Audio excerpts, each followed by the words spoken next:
Lindsay Pease is our next speaker. And Lindsay was our first presenter 2 weeks ago on Mankato. And if you've ever been to that facility, it's like a maze. And she was locked out of the conference center and our first speaker. And so it's a little less stressful today. So didn't have to run around to multiple doors today to figure out how to get in. So, that's we were having fun with her. Yeah, but welcome. The question that Dan answered last is actually a really good transition into my talk because actually this is some of what we have been looking at, but in the context of sugar beets. And so, yeah, again, I'm Lindsay Pease and I'm a faculty member at the University of Minnesota. I work all the way up north at the Northwest Research and Outreach Center in Crookston. So, I have some information about how mineralization is happening in sugar beet systems. Obviously, sugar beets being a really big crop in our area, but also a crop that's very sensitive to nitrogen. So actually, that was really one of the big points of this study was to think about in a cover crop system. And actually, in this case, our first couple years of the study was a strip till cover crop system, thinking about how, the first year of implementation may be affecting nitrogen mineralization rates. All right. Yeah, and I also have on there, as a co-author on this presentation, Murad Alafi, and he's a postdoc who's been working with me on this data as well. So just a quick shout out to him. There we go. Okay. So does this decomposing cover crop residue affect nitrogen cycling in fields with cover crops or strip tillage? So this is just an example of, this was one of the producer fields that was near Crookston that we happened to look at. Somebody was out there already doing strip till and cover crops up near Crookston. And so we went out to his farm and we were looking at this and we're like, all right, if he's making it work, like this is something we can test. And this is something that we were really interested in looking at. Of course, this particular field, the rye was planted in rows kind of adjacent to the beets, and then the strip passes being next to it. And we'll kind of come back to some of that residue management in a few slides. But first, I do want to talk through a little bit of the nitrogen cycle. We're talking about nitrogen mineralization. Of course, there are a lot of different ways that nitrogen is moving through the soil. And but we're looking mostly at two different forms of nitrogen when we're talking about cycling. We have the organic pool of nitrogen and inorganic pools. So the organic pool, that's kind of what's coming, this is kind of what's in the soil that's originating from your organic matter, or if you have manure, originating from manure, that is converting through a process called ammonification into inorganic N, which really you can split into a couple different pools. But the inorganic N is really what we're kind of skipping that mineralization step, that ammonification step when we're applying synthetic fertilizer and urea and just putting it down in the inorganic form. Because this conversion into organic, from organic into inorganic can be a little bit less easy to predict. Just like Dan was mentioning with the manure, when you have manure out there, that's very high organic matter. So it's not necessarily a very clear way that converts into inorganic N. First, as I mentioned, you can split that inorganic N into two different pools, one of them being ammonia and the other being nitrate. Of course, it's a process, another biological process that's converting ammonia into nitrate through nitrification. And that nitrate is the form that actually can get taken up by plant roots and turned into proteins by the crop. That form is also vulnerable to leaching through kind of if you have water moving through the soil profile, rainfall, drainage. It's this nitrate form that is also susceptible to losses or to losses into the atmosphere through denitrification. And of course, you have, losses to the atmosphere is nitrate, nitrous oxide, or just as the inert N2 gas. So you have a couple places where the nitrogen cycle gets a little bit leaky. So just because you have nitrogen in one form, obviously does not mean it's all making it up into the plant. You also have some deammonification processes that can happen and some losses that are happening kind of midway through the cycle as well. But with this mineralization project, what we were really targeting is we were really targeting two different pools. First, this NH4, this ammonium pool, and then looking at its later conversion into nitrate, because again, the nitrate is like what you're testing for. If you're submitting a fall soil test, this is what's showing up. And again, this is really what the plant wants to take up primarily. So this experiment started, it's kind of morphed and evolved a little bit, but this started out as just a strip till trial with a whole bunch of different cover crop treatments, from kind of no cover to fall seeded oats, oats and radish, winter rye, hairy vetch, spring seeded oats, which is actually something that's done fairly often as a nurse crop when you seed the beets to help protect them early in the season from, our 40, 50 mile an hour winds we can get in Northwest Minnesota, right? So this was kind of the broad overview, but what we found is that most of these varieties didn't put up a lot of biomass in the fall and then completely died over the winter. So if you had kind of fall seeded oats or fall seeded oats and radish, most of the time, those did not survive the Crookston winter. So really, we're focusing mostly on kind of our no cover crop treatment and strip till and this fall seeded winter rye, because the winter rye was something that most years we actually have been able to get to survive. And I think sure if anyone else has experimented with cover crops, this one is definitely one that's a little bit easier to get established and also have it come back in the spring. Now, we did change the experiment a little bit this past year, which I know is there may be some researchers in the room kind of gasping, but trust me, we kept those two really important treatments, that strip till with fall seeded rye and the strip till with the cover crop, but we added some additional treatments to it, because what we didn't have with this strip till experiment was a direct comparison with a conventional field with rye and a conventional field without cover crop. So we were only comparing strip till to strip till in the first couple of years. And I think it became, and for, as we kind of step through this data, you'll see why maybe that conventional treatment was useful to have as a comparison.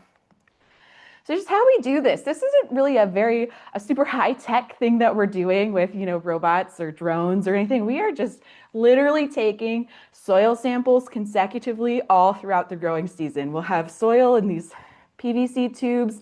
They're pounded into the ground further than it looks like in this picture, but this is mostly just to show, what we're doing.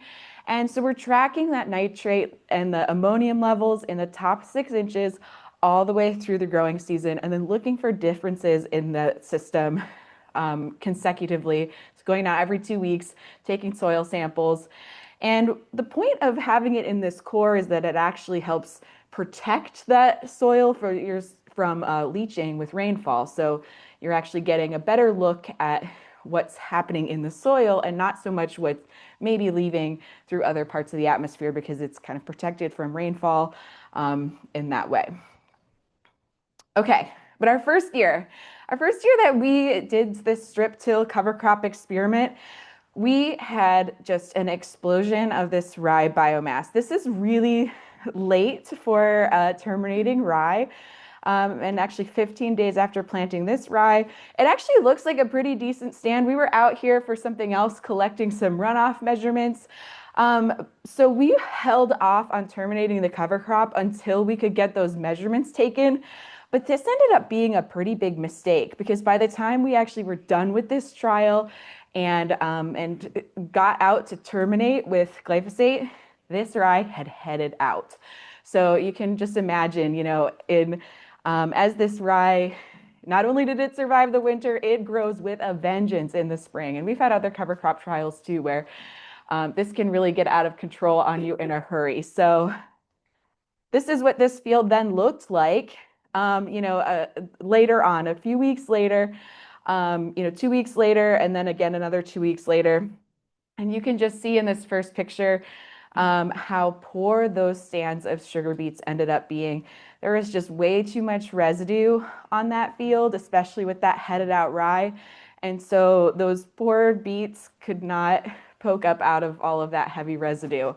And I'm pretty convinced too that this was a residue and a stand establishment problem as opposed to any other factors, because of what we'll see later.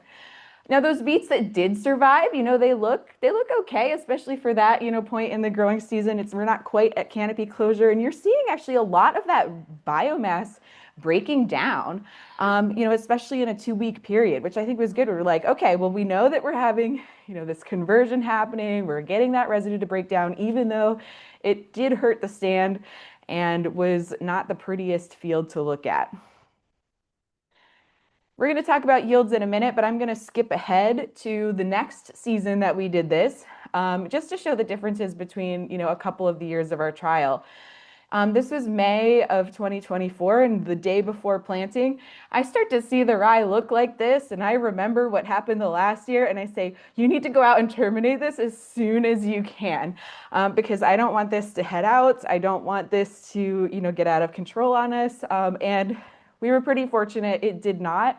We still have a little bit of residue. There's some spots and it's a little bit maybe hard. You may just be able to, if you squint, you can kind of see there's a little bit of a clump of biomass right in this area. And you can definitely see that those beet stands are a little bit smaller if you really zoomed in on that area. So we're definitely still seeing some stand establishment interference with these rye plots, but overall, a much better crop of beets and still getting that residue breaking down. And again, just for comparison, this was the previous year at about the similar time during the growing season.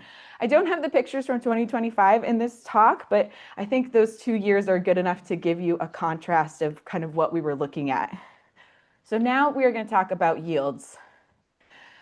Well, even with those differences in cover crop yield, we actually didn't see a direct effect of the cover crop on yield in any year.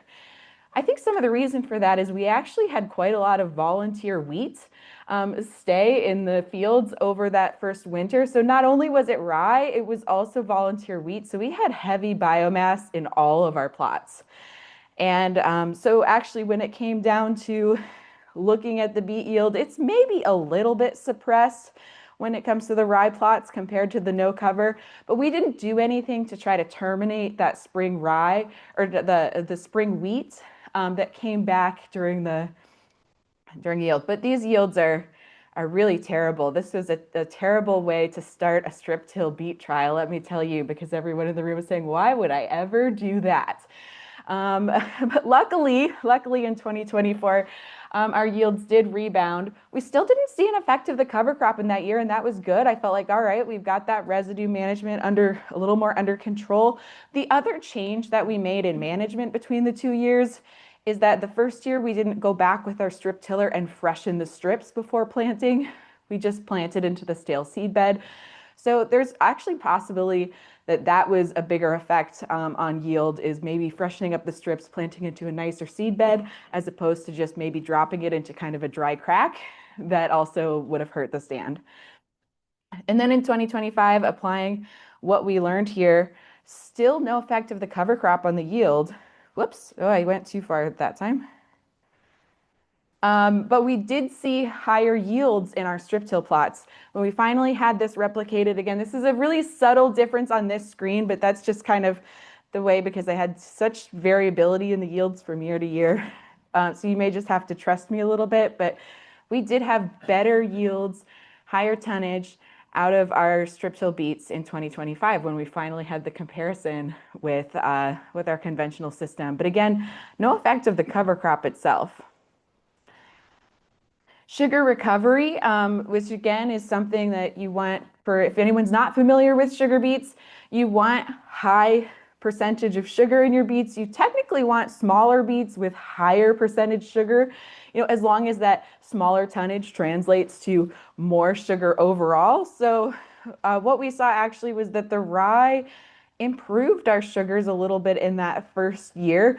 Again, that's maybe a little, hard to say just because we had so many other issues, but we didn't see that same effect in any of the other years, either in 2024 or 2023. But at best, or I guess at worst, this rye had no effect on the sugar whatsoever, which is really actually good news if you're wanting to plant something after wheat and going into beets. But we did see greater recovery again in the strip till plots. So actually showing, once we finally had our side-by-side trial in 2025, our strip till beets performing better on both tonnage and sugar. So this is actually really good, and also finally gave some good feelings to those growers that were actually doing strip till and cover crops. They're like, all right, this is what they've been seeing, and we were actually finally able to replicate that at the research center. But I spent a lot of time talking about the yields, but now let's talk a little bit about what we were seeing with the nitrogen. And of course, these graphs are just showing all of the times we sampled the nitrogen all throughout the growing season. It's a little bit busy of a graph, so I am going to walk through it a little bit slower. We have the different years across the top, of course. These top set of graphs are all of our initial nitrate levels. So just if we were just tracking nitrate, like you were doing a nitrate test consecutively throughout the growing season, this is what you would be seeing. And actually, one of the really important things here is the scale. I don't always point out the scale on these graphs, but this goes from 0 to 150 pounds of nitrogen, whereas the other years, this is like 0 to 30 and 0 to 40. We had massive amounts of nitrogen in the top 6 inches of the soil in 2023. Now, the reason for that is actually related to the weather. We had 2 years of spring wheat on this field planted before these beets. 2021 was so dry that our wheat yields were maybe like a half to 3/4 of what we had planned for. So a lot of extra nitrogen in 2021, had very little rain again in 2022. So nothing to help move that nitrogen down in the soil profile. And again, yields less than our yield goals. So we had a lot of residual nitrogen, and even starting our trial, up to 50 pounds of nitrogen, starting out the year in the top 6 inches, which actually means we didn't apply a lot of fertilizer this year, which, kind of does bring up some questions about maybe starter or, how available is that to the plant? Well, it's in the nitrate form, so it should have been pretty available. But then again, we had those kind of stand establishment problems. So not that great of yields this year overall. But the beets and the rye together were able to handle a lot of this residue and a lot of this nitrogen, because you can see by the end of the season, we're drawing down and we're still pretty high, but that's probably more in the 25 to 30 pounds of nitrogen range. Of course, this would have gone back into spring wheat into 2024. And our ammonia mineralization here, the conversion of the organic matter, also showing a really big spike partway through the growing season. And this spike here could be this spike that you're seeing in nitrate later on, as this kind of is moving through. But it also could just be all coming out at the same time. So there's a little bit of timing here. But what's also important here is that we had so much nitrogen that all of the plots were cycling the same way. We didn't see a whole lot of difference, especially once we got to the end of the growing season, between our different treatments. And then you saw that in both the sugar percentage and in the yields. Not a lot of difference in our cover crop and plots this first year. In 2024, you do start to see a little bit of difference, and I have this blue line on here that I've added. This is not a true replicate of this trial. This was just an adjacent field that I started to look at to see, is this something that we maybe want to explore as a variable in our trial? And this showed that, yeah, there is a potential by the end of the growing season for our conventional management to have some differences compared to our strip till plot. So this was my clue to say, all right, let's go ahead, and even if it's maybe against the Bible of scientific research, to go ahead and maybe change up that trial, because we really needed to have this in here. And because there is a little bit of a difference between this conventional plot here that's leaving more residual nitrogen than our strip till cover crop trial. Once you get to the end of the season, this is when the beets are putting on their sugar, right? So you actually, well, they're not putting on their sugar, they're still kind of growing in size, but you actually want to be ideally running out of nitrogen by the end of the season so that those beets stay really concentrated, right? So this is actually showing, that you want to be running out by the end of the season. So our strip till doing better here. 2025, we don't have all of the data run yet, but this was as much as we had run in the lab up through the end of July. So this is about the time when that beet canopy is closing and about the time you want to start running out of nitrogen. And we see up to this point a lot of the trials all coming up pretty even as far as nitrogen levels, maybe a little bit differences early on. And of course, this red line here that may be a little bit hard to see, that's our conventional rye treatment. So this is one we haven't had before, but a lot of early mineralization process happening in that conventional rye. But by later in the growing season, this seems to be all evening out. So just to kind of wrap up these preliminary findings here, I really don't think that we're seeing a situation where the cover crops negatively affect beets unless it's like that first year. This is the same story you hear with every crop. You hear it with soybeans, you hear it with corn. As long as that cover crop doesn't get out of control on you, they're really pretty resilient. And we also have a soybean trial that we were looking at different late termination timings and saw the same thing. If you can get out there, early termination, certainly before it heads out, before you get to boot stage is really, really critical, because once you get past that, then the rye can really take off and that residue is hard for almost any crop to overcome at that point. The sugar beets definitely seem to be a little more sensitive to that than the soybeans are, but overall, I think, we're seeing similar messages on cover crops here, which is ultimately a good thing. But I don't think this is a nitrogen tie-up problem. In all of our years so far, we've seen pretty consistent nitrogen concentrations and nitrogen availability with the cover crop or without. In 2025, we are seeing better yields and quality in the strip till plots. So we haven't completely finished analyzing that data yet, but really hoping to see, maybe some differences later in the growing season that can help explain those differences that we're ultimately seeing come out in the data and in the yields. And I think this actually is something that Dan said at the end of his presentation that I was like, well, that's actually a really great transition into my talk, because the other thing to keep in mind here is that these fields were conventional production, and then this is simulating the first year of implementation of these practices. So I've definitely had people come up to me and say, if you keep doing these practices on the same fields over time, you may see more of a difference, as those microbial communities start to respond. This is something that almost anybody that has done cover crop or soil health research will see, is that it may take 3 to 5 years to start kind of get those microbial communities and that soil community, as for lack of a better word, just start working together and really synergizing. Now, I think it's great that we saw that yield effect from the strip till in the first year. So that is actually really good news.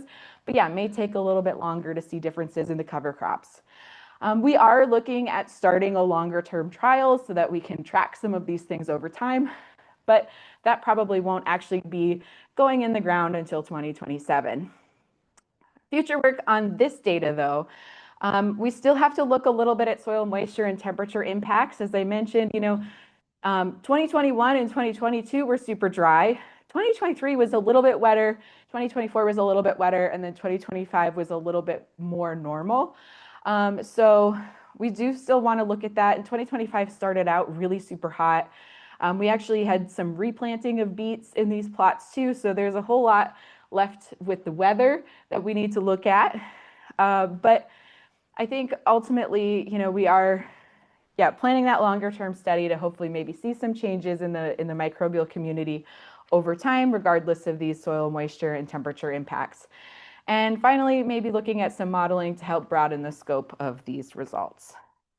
So just a quick thank you to the sponsors of this work and to some of the other PIs that I've worked with, of course, PIs and graduate students and technicians. So with that, we can go to the Q&A. All right, well, we got some questions already. Yeah, the first question, how common is strip till beets in Northwest Minnesota? It's not overly common. There are 2 growers that are right in the immediate area that, actually maybe 2 or 3, that currently are using strip till, so definitely a small percentage. There have been a few folks that tried it for a couple of years and gave up on it. So it certainly is not a practice, but there was, one farmer and his neighbor that had kind of gone on a strip till rig together. And so they were sharing it. I mean, the cost of the equipment is a big barrier. And I think having some unknowns about, not having those side by side results really does keep people from wanting to test some of these trials. But we haven't seen, and this is true, other folks that have looked into this haven't really seen a yield penalty from doing this, but it is obviously the cost of equipment and changing your whole system. Yeah, and when was the nitrogen applied in this study, and was the rye fertilized? So all of our fertility in these trials are applied with the strip till rig in the strips in the fall. So that is something that, is kind of a future question mark of this study is, some looking at some different ways of applying nitrogen, especially if you're thinking in the strip till. Of course, applying it in the strip does seem to be pretty effective. That's what we did in 2025. And again, with the yields and the sugar content, really actually saw benefits from that, as opposed to in 2023, where we really hardly applied any fertilizer at all. So was the rye fertilized? I suppose technically we did get the fertilizer down pretty short. I think the cover crops would have been seeded first.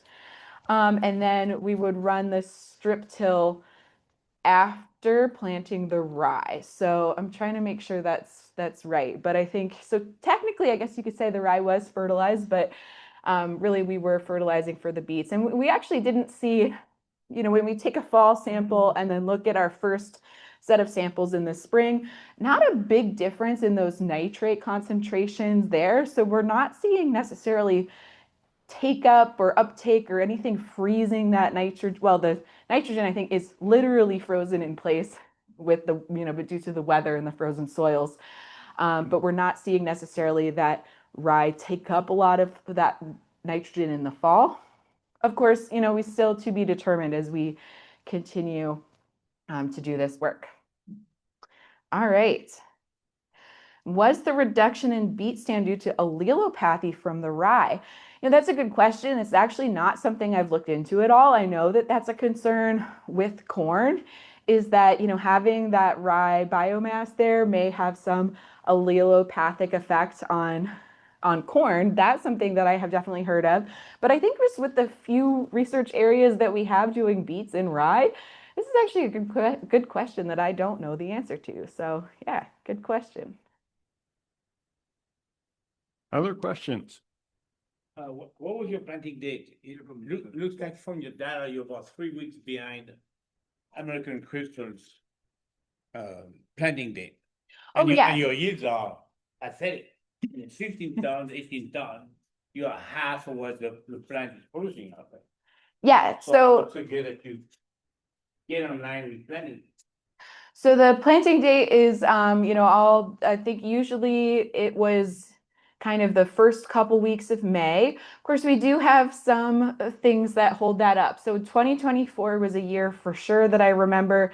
There were a couple days that were good for planting. Then we did get some rain, and that kept people out of the fields for a couple weeks. We have at the research center, we are on heavier clay soils, so it does take a while for those soils to dry out for planting. So it's not always possible to get, quite the ideal planting date. And then in 2020, this past year, we actually had planted nice and early.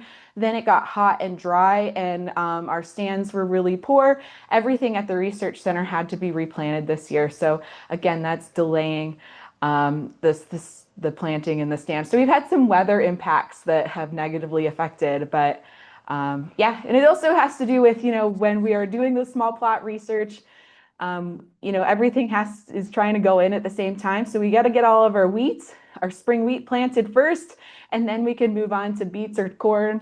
But usually it's beets next, and then, soybeans and corn kind of somewhere in there too. So there's a little bit of logistical, we got to get that spring wheat in first, and we plant a lot of wheat at the research center. So yeah, just some background. Yeah. Question about your rotation. Did you say that this was a wheat, sugar beet rotation? Yes. And so the cover crop was planted earlier than normal because it was following a wheat. So when was the termination date of the wheat? And I'm assuming that the wheat was just planted conventional, and when was the wheat fertilized? Yeah, so this was a question about our rotation. So because these ranges where we plant these plots are shared with a sugar beet disease pathologist, that is why we go 2 years of spring wheat and then into beet. So this is not necessarily the typical rotation that folks will do. There's a lot of differences in what rotations people will do with beets, but following spring wheat is very, very common because there's very little disease carryover. That spring wheat is usually harvested, and of course, again, it depends a little bit on the year, but usually early September is when that wheat is harvested. So then we are trying to plant the rye after September 15th, which the reason for that is actually because there's a little bit of a green bridge issue, especially with all the small grains in our region. You have things like wheat streak mosaic virus or wheat curl mite that can jump, across gravel roads or to adjacent fields. So it doesn't have to be the same field. So that's why we always tell people, waiting until at least September 15th, because that helps cut a little bit of the green bridge for seeding the rye. In some years, of course, that does mean our rye doesn't grow very well once we get that cold. And yeah, that wheat production itself is conventional management, just, conventional tillage. Oh yeah, fertilizer for the wheat. Almost everything at the research center, we are fertilizing in the fall before the crops are planted. So even for wheat, and wheat actually can take almost as much nitrogen, if not more nitrogen than corn in our area. So you get a lot of nitrogen down in the fall, it overwinters, and then as soon as that ground thaws out, you're seeding the wheat right into it. So there can be anywhere between 100 to 150 pounds of nitrogen in a given year on that spring wheat, and that's to keep high proteins. Yeah, did I catch all of them? All right. Other questions for Lindsay? All right, let's give her a hand. All Thank right. you.